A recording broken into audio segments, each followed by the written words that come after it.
দুটি সংখ্যার গসাগু ৩ এবং লসাগু ২৪৩ হলে সম্ভাব্য কতগুলি সংখ্যা জোড় পাওয়া যাবে? দেখো, গসাগু ৩ মানে আমি ধরে নিচ্ছি ৩টা একটা সংখ্যা, আর লসাগু ২৪৩, তাহলে আর একটা সংখ্যা কি হবে? ২৪৩।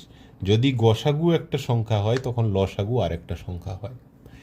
এবারে তার ৩কে ২৪৩কে কী দিয়ে ভাগ করা যেতে পারে? দেখো, এটা ৮১ গুণিত ৩, মানে একে ৩ দিয়ে ভাগ করলাম, একে ৩ দিয়ে গুণ করছি, তাহলে ৯ আর ৮১। কিন্তু এটা হবে না, কেন না? গসাগু এর দেখো ৯ হয়ে যাবে, যেটা এখানে স্যাটিসফাই করছে না, কারণ গসাগু ৩।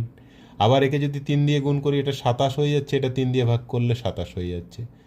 দেখো, ২৭ আর ২৭, এটাও গসাগু ২৭ হয়ে যাচ্ছে, লসাগুও ২৭ হয়ে যাচ্ছে, এখানে লসাগু ৮১ হয়ে যাচ্ছিল। তাহলে আর কোনো কিছুই জোড় আমরা পাচ্ছি না, একমাত্র এই জোড়টাই পাওয়া যাচ্ছে। তাহলে একটাই সম্ভাব্য জোড় পাওয়া যাবে, অপশান বি হয়ে যাবে।